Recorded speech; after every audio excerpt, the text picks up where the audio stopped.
Hello friends, I hope you have completed all the syllabus of income tax.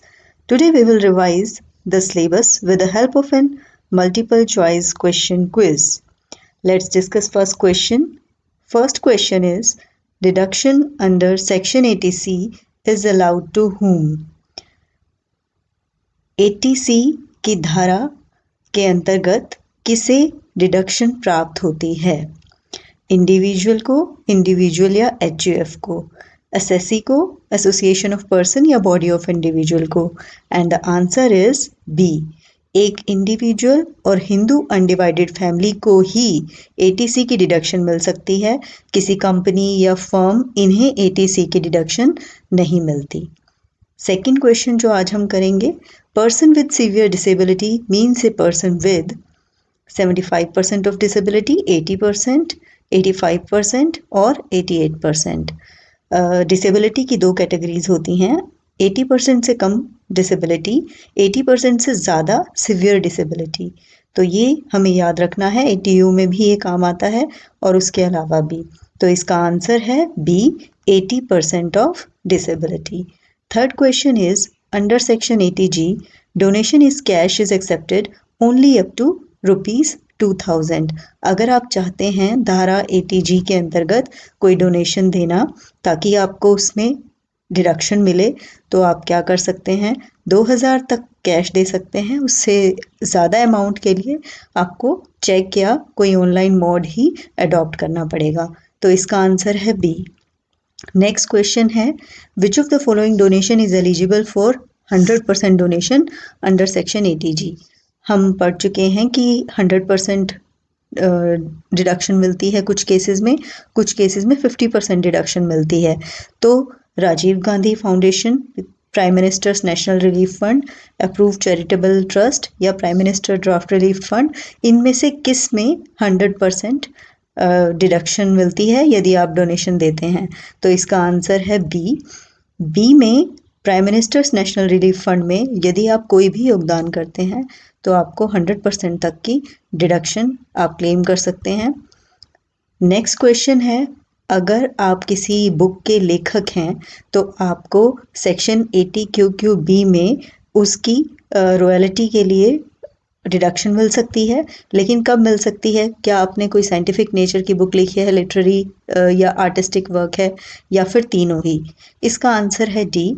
कोई भी book हो, इधर scientific nature और literary nature और artistic nature, you can claim a deduction under section 80QQB as an author.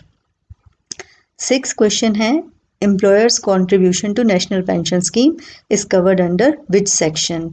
National pension scheme में employee भी contribute कर सकता है और एम्प्लॉयर भी। एम्प्लॉयर को सेक्शन 80CCD2 सबसेक्शन 2 के अंतर्गत डिडक्शन मिलती है। सेक्शन 80CCD1 की डिडक्शन एम्प्लॉय से रिलेटेड है और 80CCD सबसेक्शन 2 एम्प्लॉयर से रिलेटेड है। तो इसका आंसर भी है डी।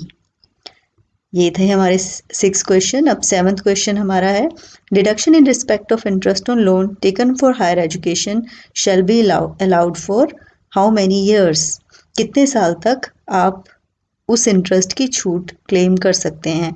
80E के अंतर्गत आप हायर एजुकेशन के लिए लोन लेते हैं और उस लोन की इंटरेस्ट पेमेंट करनी पड़ती है, तो कब तक छूट मिलती है उस इंटरेस्ट की, कब तक आप डिडक्शन ले सकते हैं?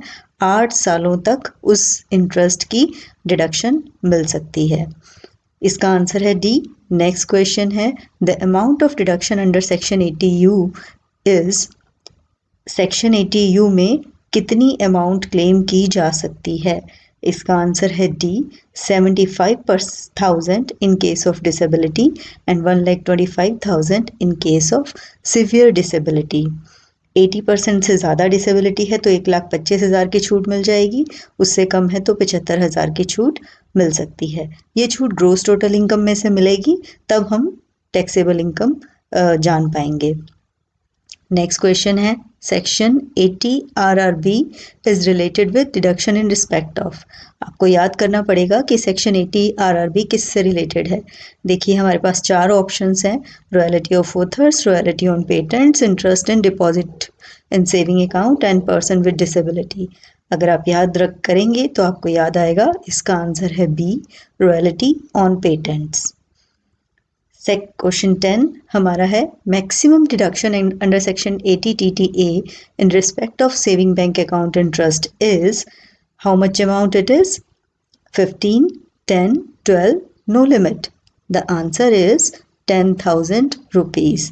आपका सेविंग बैंक अकाउंट है, उसमें इंटरेस्ट आता है। सपोज वो इंटरेस्ट 10,000 से नीचे है, अदर इनकम में आप 10,000 इंटरेस्ट दिखाएंगे, लेकिन आपको सेक्शन 80 TTA के अंतर्गत उसकी डिडक्शन मिल जाएगी, तो वो आपका टैक्सेबल पार्ट नहीं होगा। तो 10,000 तक अगर आप सेविंग बैंक इंटरेस्ट अर्न करते हैं तो वो फुली टैक्स फ्री होता है।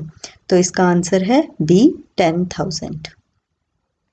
11th क्वेश्चन है, a startup incorporated between April 1st 2016 to March 31st 2021 can claim certain deductions under which section? Section याद करना पड़ेगा। कोई भी स्टार्टअप अगर 2016 से 2021 के बीच में स्टार्ट हुआ है तो वो कौन से सेक्शन के अंडर क्लेम कर सकता है डिडक्शन? तो वो सेक्शन है ए, सेक्शन 80IAC, ये है section. Next question, deduction under section 80P is available to, याद करिए कि 80P किसके अंतर्गत आता है? A cooperative society, company, HUF Hindu undivided family और एन एसोसिएशन ऑफ पर्सन्स। अगर आपने याद किया है तो ये आता है एक कोऑपरेटिव सोसाइटी के अंतर्गत, तो इसका आंसर है ए। नेक्स्ट क्वेश्चन है, rebate under section 87A is available to a company, all individuals, residential individuals और none of the above. Individuals दो प्रकार के होते हैं, एक निवासी हम कहते हैं रेजिडेंशियल इंडिविजुअल्स, और दूसरा होता है हमारा जो सिटीजनशिप जिनके पास होती है, नागरिकता जिनके पास होती है। तो ये किसके ऊपर एप्लीकेबल है? निवासी व्यक्तियों के ऊपर, ऑल इंडिविजुअल्स पर, एक कंपनी पर, या किसी पे भी नहीं। तो इसका आंसर, सिंपल सा आंसर है सी, रेजिडेंशियल इंडिविजुअल्स को ये छूट मिल सकती है। नेक्स्ट क्वेश्चन है, which declaration form is filled to get relief under section 89? Section 89 के रिलीफ के बारे में याद करिए कि इसमें कौन सा फॉर्म भरना पड़ता है। बहुत फेमस है ये जो फॉर्म है, और ये है फॉर्म 10E। तो इसका आंसर है सी, फॉर्म 10E हमें फिल करना पड़ता है in case we want to get relief under section 89। 15th question है, rebate under section 80C is available for share of income received from which? A partnership firm, association of person और body of individuals, Hindu undivided family और none of the above. अगर आपको section 80C की छूट चाहिए तो आपको इनमें से किससे इनकम प्राप्त होनी चाहिए? तो आंसर है इसका एसोसिएशन ऑफ पर्सन या बॉडी ऑफ इंडिविजुअल से। यदि आपको कोई भी आय प्राप्त होती है तो आप इस सेक्शन में क्लेम कर सकते हैं, डिडक्शन मिल जाएगी आपको। 16th पॉइंट है, maximum amount of rebate under section 87A for assessment year 2020-21 is which amount? Amount is 12,500 rupees. 12,500 rupees की हम डिडक्शन क्लेम कर सकते हैं। तो ये हमारा लास्ट क्वेश्चन था।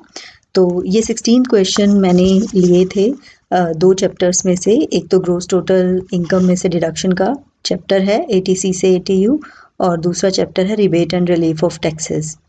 I hope you learn something from this revision, and best of luck for your studies.